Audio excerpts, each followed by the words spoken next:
Hey, welcome back to the Helpful Home Inspector Show. My name is Matt Yake. I am the Helpful Home Inspector. We're coming at you live from our studio up in Hartford, Wisconsin. And today we have two very special gentlemen here. We have Jack Larsen and Dan MacLeod here from Colonial Insurance. Colonial Insurance, Menominee Falls based, over on Appleton Avenue there, over by the high school. Actually inspected the office for Dan when he went and bought that. Absolutely. Yeah, and if you're looking for an insurance agent, definitely look them up. But they're here today. We're going to be talking, our main topic is going to be about homeowners insurance and kind of the ins and outs of it, what it is, what the limitations of it are, and that kind of stuff. We're going to kind of get into it.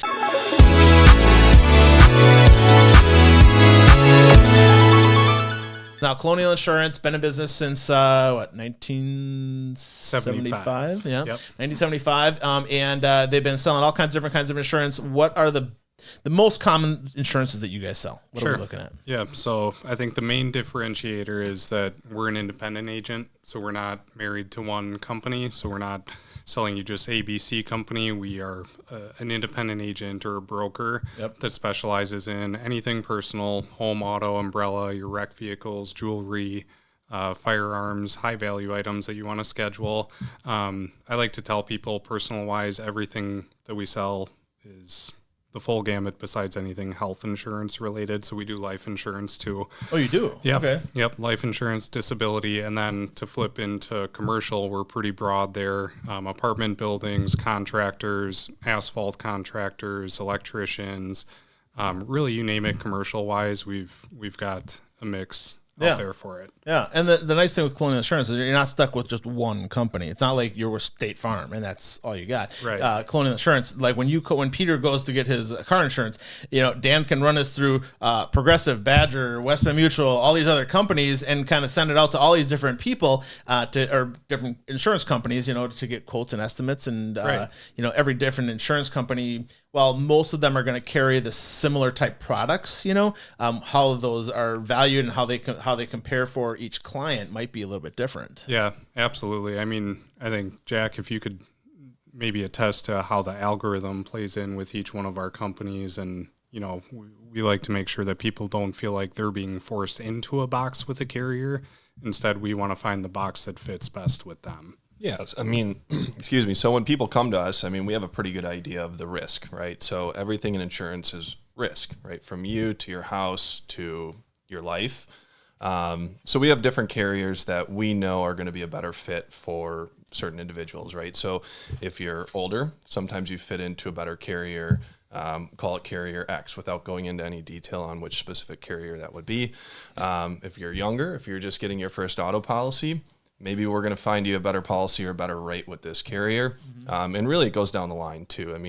What I would mention is that, we're talking a lot about homeowners insurance here today. We're going to speak a little bit about auto insurance, but when you marry the two, right? If you put together a homeowners program with an auto program, that's where your biggest savings are going to come from. Sure. What we want to do is we want to find you every possible savings. We have carriers. Every carrier is going to give you a discount, home and auto discount. When you have multiple cars, you're going to have a multi-car discount. And when you can start stacking those up, that's when you're going to find your best savings. Now, what makes one insurance say, because if the two insurance companies are looking at the same person, what makes one think that this person has more risk than this company does? Because that's what comes down to. They're gonna charge you based on the level of risk they see you being, right? Correct. And the higher risk you are, the higher your deductible is going to be, or your insurance is going to cost. And if they see you as less of a risk, then it's going to be cheaper, right? So how do they, if they're looking at the same person, how does that work? Yeah, there's a very large actuarial data set that goes into everything and looking at that same person. So there's the things that individual or we can all control: our driving record or driving habits, our credit score, zip code where you're living has an impact. And that's not to say that they're not open to certain zip codes, but they look at all the claims data that comes in from every zip code. Yep. If there's more hail happening, in this pocket, the homeowner rate might be higher because there's been some frequency there. In that area, sure. And same thing, if there's been some frequency in speeding violations every other year, along with an accident. Or car thefts and whatever else. Yeah. And the product that they're insuring too. I mean, let's look at a brand new F-150. You know, those are going for $75,000 today. I got one in the garage out there. And then the same thing for homes, right? I mean, every home is different. So sometimes we have people come to us and say, well, my friend pays $1,000 for homeowners insurance. Yeah. Right. Well, your home doesn't have the same specs as your friend's home. Well, and one of the nicest things about Colonial Insurance is that you are a broker. You're not tied to any one insurance company. You know, you're not in bed with any one insurance company that you're gonna just take it on the chin for them or anything like that. These guys will tell you, well, West Bend's good at this, but they're not good at this. If you go to West Bend Mutual, they're not gonna tell you I'm not good at this. They're gonna say I'm great at everything, man. I don't know what you're talking about. I do everything awesome, better than everybody else in the world. You know, and these guys are gonna tell you these guys do this best. These guys do this best. And like when I was talking to Dan about. Or to Don actually about our business stuff. He's like, well, Matt, while West Bend's great for your home stuff, they're probably not the best for your business stuff. Acuity does a much better job with your business stuff. And so that's why we kind of had different things in different areas, you know what I mean, with different companies. And to have somebody that can, I guess, impartially break that down for us is important, you know what I mean? And so that's where I found the real value with Colonial Insurance. And after having the experience of going with an insurance broker, I don't know that I would ever go directly to an insurance company anymore. Right. You know, I think even if I did, God forbid, leave Colonial, okay, I think I would still just look for a different type of broker, you know what I mean, is where it would come down to for me, because I like that impartiality, you know what I mean? That means a lot to me. Yeah. Well, and I think everyone in the industry that's an independent agent that does it the right way, you're really strategic on what companies you partner up with. You can always go out and get another contract with another company, but what my dad has taught me and Jack, and really the integrity of the agency, when you're buying that piece of paper, you're not just buying Colonial, you're buying Don MacLeod or Dan MacLeod or Jack Larsen or our other producers as well. I got your dad's cell phone. I called him up on a Sunday, and dude answers the phone and talks to me. I'm like, now granted, I've been golfing with Dan's dad, Don, for a long time or whatever, so we have a relationship outside of Colonial Insurance. As long as you don't call him on the course. But still, then he doesn't even answer the phone. No, doesn't pick up on the course at all. Even Purist. Yeah, for sure. It's been a great relationship with Colonial Insurance, and I look forward to the future that we have with us. Now, as far as Colonial Insurance, you guys work with how many? You guys work with a certain number of companies on the regular, right? Correct. Are you limited to the number of companies you can work with? We like to say that we have like a core 5 to 7 companies that we do the lion's share of our business with. If there's something that we can't place within that lion's share of the companies that we operate with, creative. Yeah, we get creative, and we have broker-dealer contracts where we can tap into hundreds of other insurance companies as well. Sure. But that's typically a situation where there's something claim history-wise going on, or just something specific to the actual policy, which is good. It's a good thing to have in our holster and at our disposal. Chances are we've chosen those companies that we do the core of our business with for a reason. If it doesn't fit there, then we're not selling on value. Yeah, and if you're just going to the one insurance company, if you're just going to State Farm and they say they can't do it, well, then you're stuck. You got no other options. Yeah, where these guys are going to be able to go out and search out those different options for you, and I guess be able to rationally break down those different options as well, and what makes sense for you. Insurance policy, just like any other piece of paper these days that you're getting into bed with, as far as business goes, can be complicated. And having that expert that really can break that down for you is important. I guess one question when you're talking about these different companies, what sets one insurance company apart from another? I would say a lot of it would be niche based. We've got certain companies that are more apt to write some rural exposure. Maybe you got a couple of horses or some livestock and just hobby farm exposure going on. So they've all got their niches. And then from there, some of them give accident forgiveness on your first at fault on the auto. Others give you some cash back if you don't have a claim 1 year. And then paid in full discounts might be higher with others. And I will say all of the companies that we operate with, claim service is our number one focus, making sure that they deliver. Customers taken care of. As far as, and that goes kind of into with what Jack was talking about before, in how one insurance company might view that person differently than another person based on risk and all that kind of stuff. So, and like, Progressive per se, much more friendly to new, younger, and that kind of crowd or whatever. But they're also dealing in mass quantity as well. Correct. Where some of the other smaller insurance companies may not be willing to dabble in that type of risk because they're smaller volume of clients, right? Right. So that I guess plays into it too, and kind of understanding why those guys are doing that and where that might fit might be really a good thing to look at when you're sitting down talking to somebody for sure. Yeah. Now, one question that I've always had, and I never asked Don or anything, how do you guys get paid? Because my checks go to West Bend or go to Acuity, go to wherever. They never go to you guys. Yeah. Well, how do you get paid? We should start doing separate invoices. We probably should, yeah. No, so the carriers take care of us from a commission basis. So we get a percentage of new business and renewal business, and that's really how it goes. And there's each company is different at what percentage that might be, and it might change on renewal versus new business. But yeah, they take care of that directly. And then what do we have here? The benefits of an insurance broker. I think we covered that one pretty significantly. And like I said before, you guys, 97% client retention is huge. I mean, how many clients do you guys overall carry with right now? Any idea? Give me a ballpark. Ballpark, I'd say a little over 3,000. Yeah, that's pretty crazy. That's pretty crazy. And the thing with the 3,000, so it's not just Dan handling 3,000. There's Dan and there's Jake and there's Don and there's Julie and you guys all kind of help each other out a lot. But a lot of the communication that happens between the client is directly with their insurance company. But you guys are nice that you guys are always there to answer questions and things like that. And sometimes when we aren't getting the best service from an insurance carrier, being able to talk to you guys and help work through it and stuff just makes it a lot easier. Well, and that's something that we should touch on is that us as the agent, whether it's us or if you're working with a captive agent, meaning a State Farm or American Family, that's your concierge. That's your person to help file the claim for you, help give you solid advice. There might be the scenario where, you back into the garage door and it's $800 worth of damage. You got a $500 deductible. And does it make sense to file that, or do we eat that one out of pocket? We just ate it. We just ate it. Yeah. It was an innocent accident, right, Tammy? She doesn't have a microphone, so she can't talk. Oftentimes they are. Yeah. It was just the bottom two panels of the door or whatever, and call up Cedar Rig overhead door. It came out, cost us $800, but the effect that would have had on our insurance and stuff, and our deductible would have been $500 anyway. Correct. So it just didn't make sense for us. But now let's get into our main topic here: homeowners insurance and the basics of homeowners insurance. Correct me on the definition here if I'm off a little bit. Standard homeowners insurance policies, we're going to provide coverage to repair or replace the home and its contents in the event of damage. The usual damage that is included in this would be resulting from fire, smoke, theft, vandalism, damage caused by weather, like lightning, wind, hail, tree falling, whatever, that kind of stuff. Granted, there's a lot of nuance outside of that, but ultimately those are the kind of the basics of what homeowners insurance is intended for, right? Correct. Okay. Yeah. When it comes to homeowners insurance, who needs homeowners insurance? Homeowners insurance is intended for what group of people?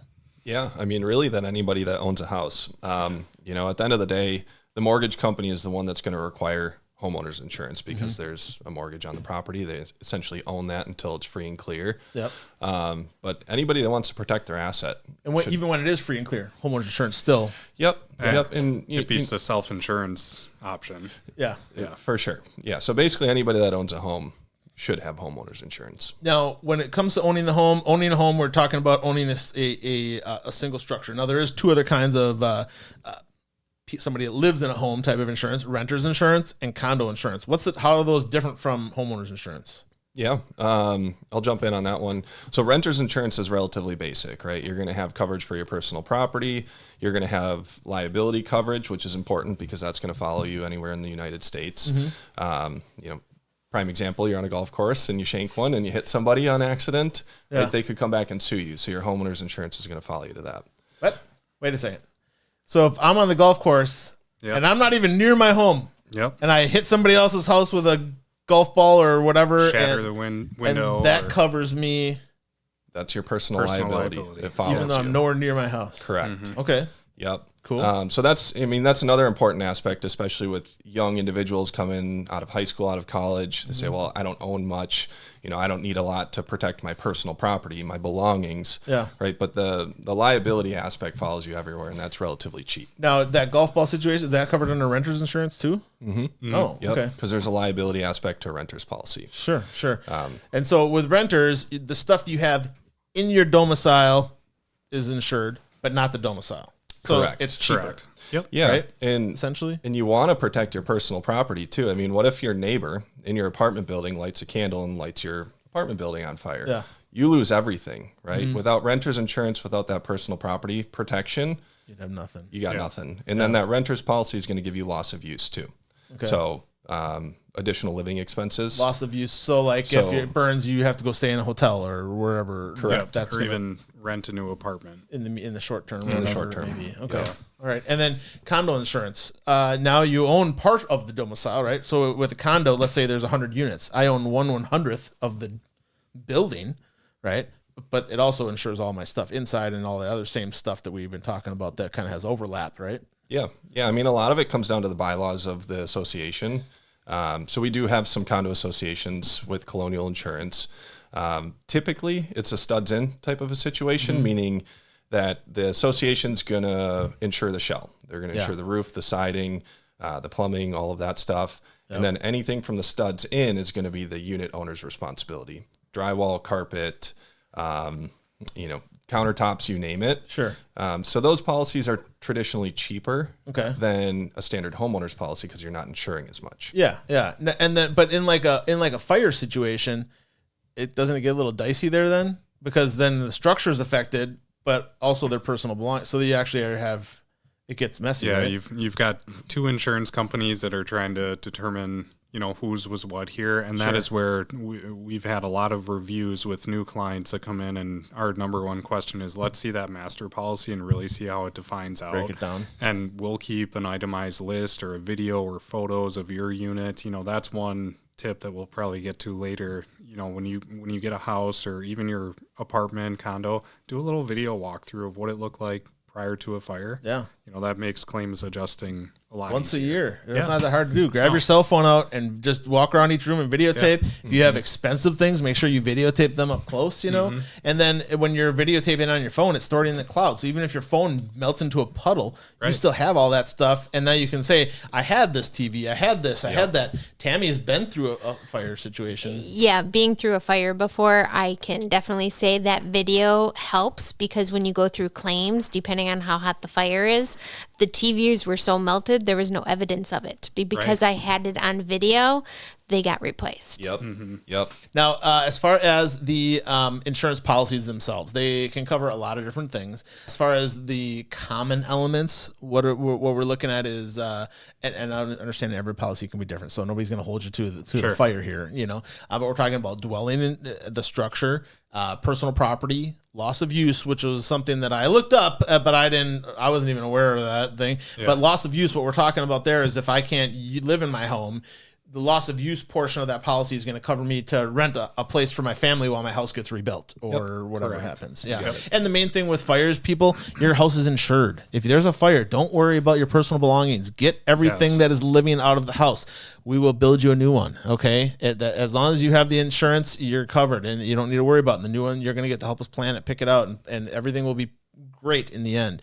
But if something happens to you, your pet, your family, whatever, then that stuff we can't fix. Yeah, that can't be replaced. Exactly. Yep. Personal liability. This is where it comes in with the golf ball thing they were talking about. Now, I was thinking when I saw personal liability, I was thinking about like on my property, like somebody, I have a pool and they jump off the slide and smash their ass on the side of the pool or something like that and break something, that's my liability, Sure. But you're talking about even at home. If I'm out and about. Yeah, it follows you everywhere. And, the part with that, for the personal liability to kick in, you have to be liable for it. So that situation at the pool, if someone's being a knucklehead and does something stupid, there's going to be a little bit of digging in on the insurance company's side to say, hey, Matt, really, what did you do here to cause them to act that way? Yeah. But yeah, I mean, you walk in the house and there's a skateboard by the stairs or a deck railing goes out and you fall off a second story. Yeah. That's where that kicks in. Sure. I saw something there. Medical payments can help. Homeowners insurance help with medical payments. Yeah. So that's no questions asked or no fault coverage, I should say, regardless of how or who got hurt. That's guest liability coverage. So let's say I'm pumping iron in your house here and I drop a barbell on my teeth and chip all my frame out. Yeah. That would cover my Really? damages for that, regardless of if I was at fault or not. Oh, I like to call that the please don't sue me coverage. Yeah, Yeah. that's a Right. So good you don't one. have to tap into your liability. And then it also covers water damage, but water damage is kind of a particular thing. There's certain parts of water damage that are covered and certain parts that aren't, right? How does that work out? Yeah, I mean, flood is completely separate, right? So it really depends on the origin of the water and how the water damaged your home. You know, we always recommend that everybody carries water sewer backup because this is one thing. It's it's an optional coverage on just about every policy. It's never included. But if you don't have that and your sump pump fails, backs up into your finished basement, Yep. you have no coverage. Or the sewer backs up, that sewer kind of backs stuff. up. But that still doesn't cover flood insurance. That's not, Nope. still not covering Still a flood. not So covering like flood. what we had a problem with in like 2006, it was a whole a lot of areas in southeastern Wisconsin here got flooded because we had that big heavy rain year. But some people didn't have flood insurance, so they didn't get the coverage, I guess, is the way I remember it going down. And what happened was the people, they couldn't get flood insurance. Like the insurance company literally would not let them have flood insurance, so they couldn't have protected themselves. How does that work out? So I'm not sure about not being able to obtain it. Usually there's a 30-day wait period before you can get it. So if there Okay. was a mass event like that, there was probably a 30-day hold. 30-day buffer or something Yeah. like that? Yep. So a situation like that where there's that 100-year rain, which seems to happen more frequently than 100 Yeah, it years. just is what it is. But yeah, in that scenario, most companies will look at that and say, okay, did it come in through the windows? It was coming in everywhere. It was most likely that the sump pump just couldn't keep up. Yeah. And they'll pay out based on your sump pump limit for that. Okay, so that would be covered under the water. Yep. one. Okay, Correct. Gotcha. Yep. Gotcha.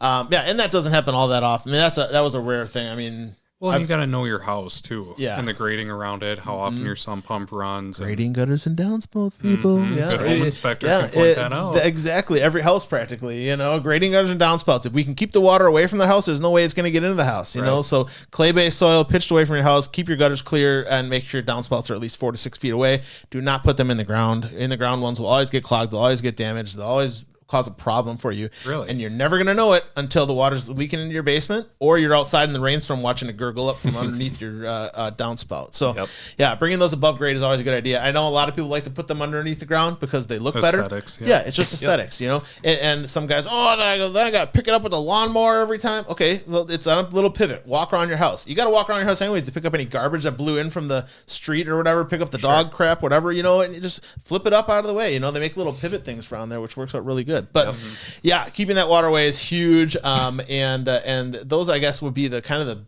the basics of what most home insurance policies are going to cover, right? Correct. Okay. Yep. Is there anything I missed in that list? No, that's Okay. that's a good list. Now, one of the things that comes up when you're talking about homeowners insurance and insurance in general is limits. Coverage limits, right? Coverage limits are arbitrary based on how much you're going to pay for insurance, right? Correct. And so how does that work? How do coverage limits fall into effect with homeowners insurance? Sure. So main component of a homeowner's policy is going to be how much should we insure your home for? Okay. Now there's a difference between what you bought it for, the market value of it, and then what it would actually cost to replace it. So if you talk to any home builder right now, you could get estimates that range from $200 a square foot up to $350 a square foot. Yeah. Thinking of some of our home builder clients, I know a couple of guys, you can't build one of their houses for under $300 a square foot right now. Yeah. So labor costs have gone through the roof. At least lumber prices have come back down a little bit and helped that scenario out a little bit. But yeah, labor prices are through the roof right now. And it's just part of it is inflation, part of it's labor price. There's so many pieces that work into that. But you may have bought your house, like we bought our house for $300,000 13 years ago. There's no way we could build this house for $300,000 anymore. There's Not a chance. no way. No. I mean, probably double that or around there. And we have software too, replacement cost software that we can go and scrub data, get your square footage footprint, and ask some of the finished grade questions. Spits out the ballpark number, and then any good insurance company is going to come out and inspect your house. And it's not to call you out on like, hey, those downspouts aren't attached or things like that. They're trying to loss control and make sure that you're getting what you're expecting. Yeah, and that you're something that doesn't happen in your house, and then you're not satisfied with the replacement, or the replacement comes in and you're gonna have to pay $150,000 out of pocket because your limit's too low, So when you're talking about limits with your agent agent, it's very important to talk about rebuild and what that cost might be. You know, not just this is what I bought it for, so this is what I want to insure it to. That's not how it works. Yeah, right. Yeah, we have that conversation a lot. Yeah, you got to talk about replacement value, you know, and that kind of stuff. So for sure. Now, one of the things that comes up with homeowners policies, and we talked about there's a lot of different elements, is add-on coverages, right? And there's some that are more common than others, right? And part of it has to do with where we're located in the country. You know, like we thought one of the things on our list is earthquake insurance. And we talked a little bit about that before the show. But earthquake insurance, basically, out on the West Coast is a big thing. Out on the East Coast, little thing. Here in the Midwest, rare breed. You might get one or two. You got a couple people. fault lines, but nothing that I would lose sleep over. No, nothing. Or be rushing to add to my policy. In 48 years, I've never had a shake under my foot. So I'm not really terribly worried about that. But swimming pools, however, that's pretty common, right? I mean, probably not incredibly, not like everybody, but probably 10%. Of the policies are going to have swimming pools or whatever. Yeah. And swimming pools are something that does because you have to add that to the insurance. What does that do to your insurance costs? So kind of twofold. If you're talking like an in-ground swimming pool, those are not a cheap date to put in. So there's some inherent value there that you have to bump up coverage for. Oh, and then, for like replacement value you're talking about. Okay. Yeah. And then there's some exposure there too. Kids slip and fall. Are you putting in a diving board? Are you putting in a slide? What's the clearance level? That was the diving board was a huge thing. I go to inspect a lot of houses. They still have that little metal bar where the diving board was, but they all took it out because they didn't want to pay the extra insurance for the diving board. Yes. Yeah. So we do have companies that will take the diving board and or a slide. Or I should rephrase that: diving board or a slide. They don't like to have too much partying going on in the pool. Sure. So you got to pick your poison. Sure. But yeah, pool's a huge exposure. Yeah. And then equipment breakdown was something I read. I mean, that when I think of that, normally I'm thinking about like a home warranty type of thing. But is that something you guys sell insurance for too? As a rider for some of our policies actually come with that built in. Really? Where others need to be added. And by that we're talking about like furnace and water heater and stuff like that, right? There's specific perils. So in the insurance industry, a peril is a cause of loss, right? There's specific perils that have to happen in order for that to be covered. So a power surge that fries your furnace, fries your AC. Sure. That's typically what we see. Like a lightning strike or something like that, or something with the power company happening. Yeah. Or, sometimes it could just be internal, right? But it's not just your general failure of a system, right? Depending on the failure, it could be covered. So the bottom of the water heater rusts out and starts leaking. That's covered. Yeah, depending on the policy form, like diving into the weeds of the small print and company to company. In my opinion, homeowners insurance for stuff like that, it's not what it was designed for. No. If you're buying a house and you want the peace of mind for the washer, dryer, water heater, furnace, stuff like that, get a home warranty. Home warranty is the way to go. Yeah, kind of goofy that is included in the homeowner insurance policy. Yeah. I never thought of it. I mean, in having a homeowner insurance policy for however long, I never thought about if something happened to my water heater, I'm going to call you guys, Right. But typically it's not going to be above your, water heater's not typically above your deductible either. So it would be for us, but we have I like a lower deductible, so that just is what it is. Sure. That. Yeah. Sure. Underground utility.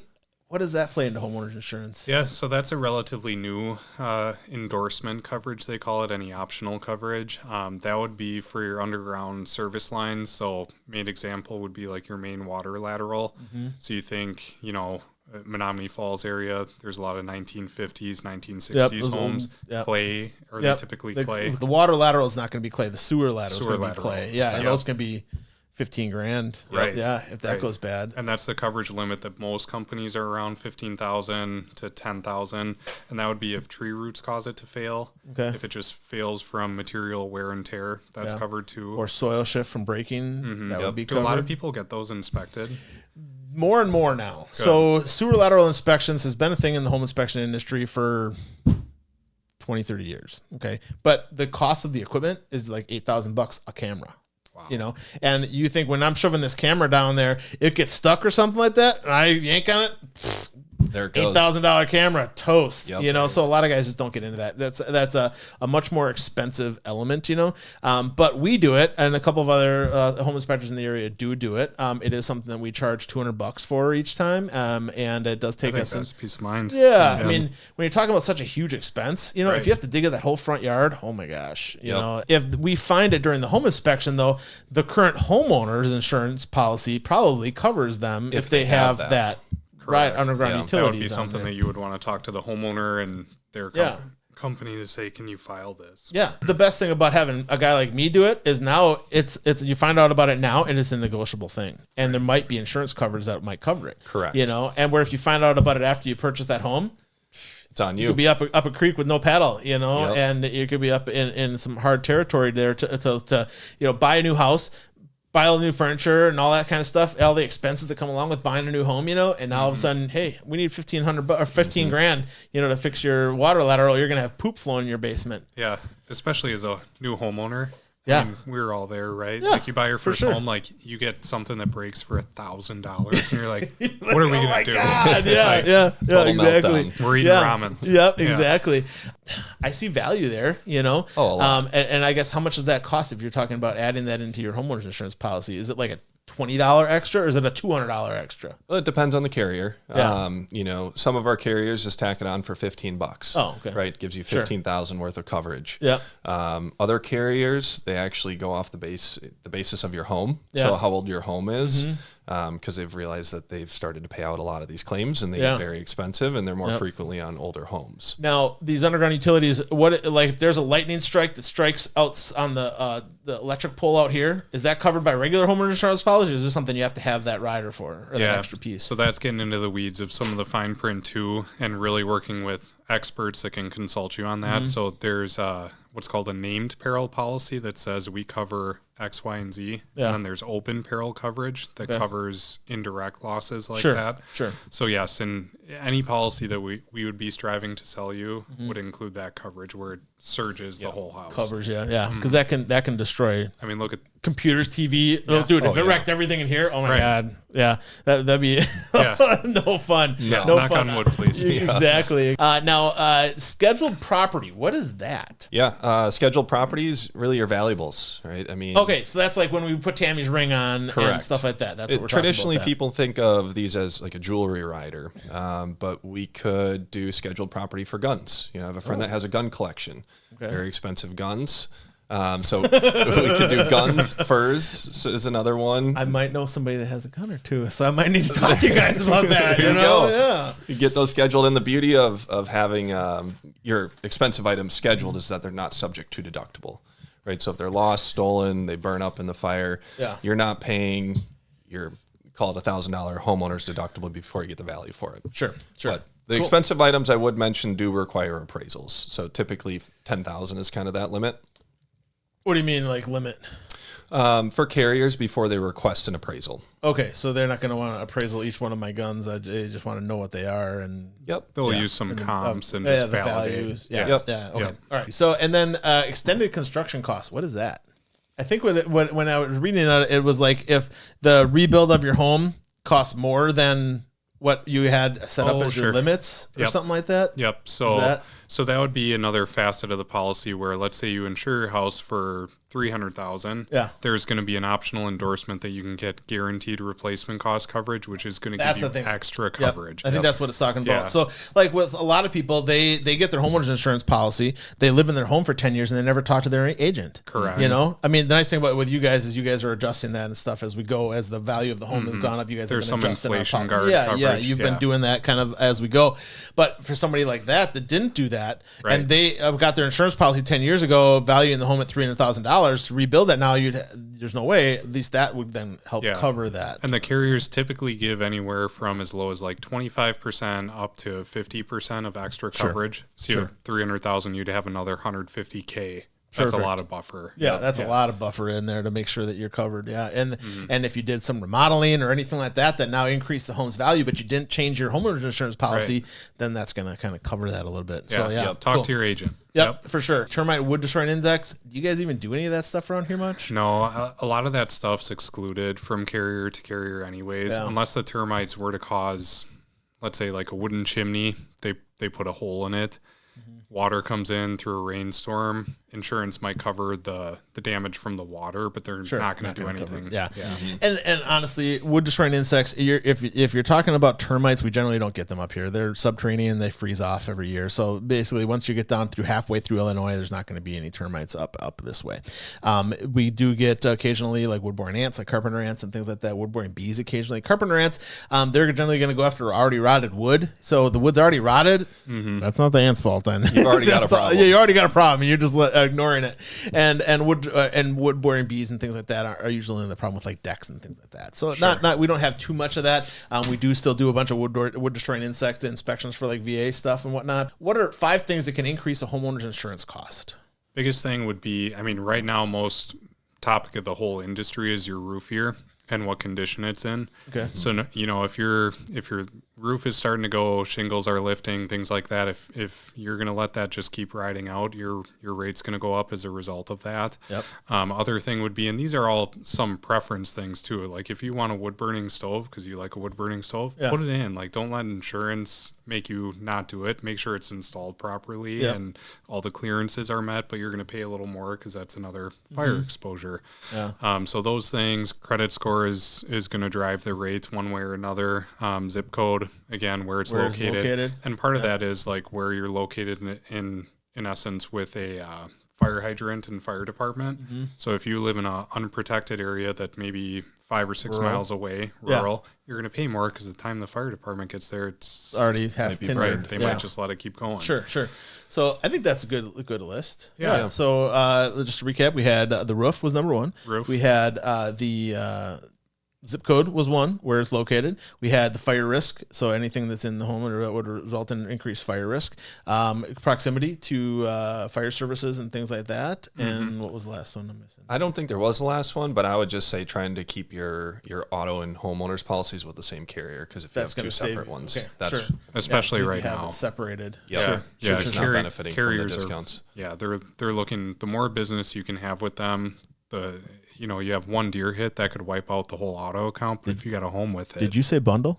Bundle. Bundle's the word. Bundle, baby. Bundle's the word, baby. Now, the next one, I'm going to do a little quick fire here. I had some myths that I was looking up for homeowners insurance, and Dan and Jack have not been privy to this list. So you just tell me, is this a myth or is it the real deal? All right. Okay. So fireplace raises insurance rates. I think that's real. Having a fireplace is a real deal. Makes your insurance rates go up. A gas fireplace affects insurance less than a wood fireplace. True. It does. Okay. All right. If you're close to a fire department, insurance is cheaper. Correct. Yes. Next one's kind of similar. If you're close to a fire hydrant, your insurance is cheaper. Correct. There we go. Someone breaks in and gets hurt. Is your insurance liable? No. They're not. No. So I've heard that people say that there could be some gray area there. The criminal would have to have a pretty good attorney, but because they did something forceful and intentionally illegal. Yeah. Okay. All right. Someone using your stairs without permission gets injured. Is your insurance company liable? I think that's another gray area one. Without permission, they're trespassing. So would your insurance company defend you? Yes, because they're going to have your back. Yeah. But I don't think they would be liable. So those Jehovah's Witnesses that came up to my door and fell on the ice on this day, I'm not liable? No. Right. Unless they see that you're icing them. I saw them coming, so I threw some water out there. Yep. And then the last one I have is dog bites somebody through a fence in my backyard. Like somebody sticks their hand in the fence and gets bit. Is my insurance company liable? Dog bites are, from what we've experienced, if your dog bites, there's going to be some damages paid. Yeah. No good. Well, I won't go into specific detail, but even if a dog gets freaked out by a stranger coming up and asking like, "Hey, I want to pet your dog," and quick puts their hand in their face. That's liable. Yeah. All right. Now the next thing we have is 5 ways we can save money on our homeowners insurance policy. Now, let's go into this. I have a house. I have a house. What are 5 things that I can do with that home to help me save money on my homeowners insurance? Make it a smart house. Number 1. Smart house. What does that mean? Let's get some smart thermostats, smart smoke detectors, maybe some video cameras. Really? There's home monitoring systems that monitor if something's going off with your water, with So if you have like ADT or some smart technology like Simply Safe or whatever else, you actually get cheaper insurance. Absolutely, yeah. No kidding. Or get that Depending on the Generac carrier. backup generator. That's a discount too. Selling point, Peter. Yeah. That's right. Peter's in works for Generac. Employee He's discount? part of the. Yes, he actually found out he does get an employee discount. It doesn't apply to me though. No, so how that would work specifically is I would have to purchase it technically, and basically under my name. So And you do live here, so we Father's could Day work gift? that out. yeah, Father's Day. There you go, baby. Now we're talking. That much money. Hey, Now we're we're talking. in sales, Matt. Yeah, that's exactly. We'll take them out for dinner. For sure, yeah, exactly. So that's one thing. What are some other things that we can do to save money on our homeowners insurance policy that we already own?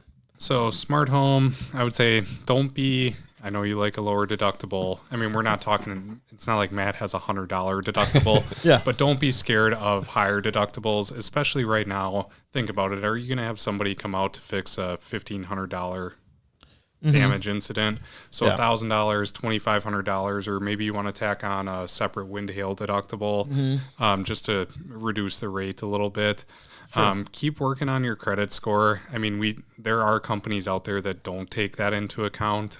That's really just an industry thing that we don't have control on. Yeah. But really work on that credit. Is that score. something that if we think our credit score has gone up dramatically, that we have to bring that to the insurance company's attention? At renewal time? Absolutely. Tell your agent like, hey, my FICO score jumped by 40 points, whatever. Yeah. And we can always take any information to underwriting to help sell the case for yep, you. Yep. And I would say that there's a little flexibility with the credit score too, depending on the type of activity on your credit report. Sure. A little bit more forgiving, and we can talk to our underwriters on things like medical bills, stuff that, but, if you have $50,000 worth of credit card debt, Yep. and, all of these loans that are for non-essential items, That all makes a difference. it all makes a difference. Yeah. And we can kind of negotiate sometimes, maybe not necessarily on price, but getting you with a certain carrier. Okay. So we got smart homes, we got manage the deductible, credit score, we need Bundle. two more. Bundle, Bundle. So not even baby. just auto, umbrella, all of it. Wreck vehicles. if you have it the all more with you one add, the better. company, Not all companies will do everything that you want to insure, Yeah. but the more you bundle, the better. Discounts come in. Paid in full is another discount. Not everybody can swing that, which is understandable. Yeah. Does paperless make a difference? I hope that more companies will move to that, where Not you as can much. just get a copy of the renewal. Yeah. Cut down the postage cost. Yeah, because right now, I mean, we get an envelope, we get a big old folder in the mail and everything. Yeah. Sorry, just got a quick question. Yeah. So I saw this on the chat as well. For auto and renter insurance, I know you were talking about the bundle for home and auto. Would that work the same way for auto and renters insurance? Yeah, Jack. Yeah, absolutely. There are discounts associated with it too. In fact, sometimes when you package a renter's policy with an auto policy, you almost get that renter's policy for free. Oh, okay. So it's a big enough discount where it actually makes sense. Okay. And we just hit on some of the reasons why you would want a renter's policy. Oh, yeah. A lot of people say, I don't need a renter's policy. I don't own that much. But Yeah. I mean, without going into all the detail that we just discussed, I mean, there is value to $150 a year for a renter's policy. And then when you package it with your auto, now you're almost getting it for free based off of the discount that you're getting on the auto. Okay. Cool. So I think that's a pretty good list, you guys. That helps save some money in your insurance. There's some employer discounts in there too. Certain industries or actual employers have some discounts throughout Wisconsin. Yeah, like when I was a part of the teacher union, there was teacher union discounts and stuff like that. Educator discount. Yeah, At the end of the day, if you want to save, work with an independent agent or a broker. Yeah. Yeah. So picking up the list here, smart homes, which ADT, all that kind of stuff, and then manage your deductible, meaning don't send everything to the insurance company. Manage your deductible wisely. Maintain a good high credit score. Bundle. Okay, and then check out any discounts that might be available to you based on your occupation or interests or clubs or organizations that you belong to. So I think that's a pretty good list. Yeah. So that's 5 things that can help you save money on your insurance company, on your insurance policy. Thanks for coming out today. I appreciate you guys. Jack Larsen and Dan MacLeod from Colonial Insurance. If you're looking to get some insurance Insurance. Give them a call. The phone number there is 262-255-3770. We'll flash that up on the screen here on the replay. Again, that's 262-255-3770. Also, colonialinsurance.net is their website. Websites are actually pretty good. It's pretty easy to flow around. It's nicely organized, not too cluttered, and you can actually get on there and get some good information and stuff like that. But ultimately, reaching out to these guys, they're great resources. If you call them up and just have questions and stuff, guess what? They're not going to charge you. Not a dime. Not a dime at all. They'd be happy to talk to you, answer any questions you might have, and help you out in any way that they can. And one of the biggest things about them, you guys, keep in mind, they are an insurance broker. Okay? We're an insurance company. Granted, the insurance company you hope has your back all the time. The insurance broker always does, because he doesn't benefit by not having your back. The insurance company sometimes can, because they can save money by not having your back necessarily. These guys aren't that, and so if you have a problem with the insurance company, these guys can also go to bat for you, and that kind of stuff, which is great. So give them a look and check them out. They're located in Menominee Falls on Appleton Avenue, right over by the high school and stuff there. So a great location. Nice office building too. Did you guys fix? It was a little dated. Did you remodel? It was full gut job. Nice. New roof, thanks to a great home inspector. There we go. We go. Yeah. It wasn't. The layout of the building is nice, and you got a lot of square footage there, and the basement is huge. Did you guys do anything with the basement? Might have to get a gym in there at some point. Dude, that's a tall ceiling down there. It is. Swing bay. Yeah. You could put a simulator down. You could probably get a full swing in that basement. So. Yeah. And also, if you want to email them your questions and stuff, don't feel comfortable talking on the phone. That's cool. They're down with that too. Just email them at info@colonial.net. Or is it colonialinsurance.net? Colonial Insurance. Colonial Insurance. Info@colonialinsurance.net. You give them an email, ask them your questions. They'd be happy to help you out. You guys, I really can't tell you how much I appreciate you. We're going to put this stuff out there for everybody to find out about. And if you guys want to reach out to them, definitely give them a call. Shoot them an email. Thanks for coming on. Appreciate you. Appreciate you. Thanks for coming on, guys. Best home inspector in the biz. We'll take good care of you. All right, you guys, thanks again for tuning in today. This is Matt, the Helpful Home Inspector, signing out. Remember, you guys, the better you take care of your house, the better it's going to take care of you. We'll see you on the next one.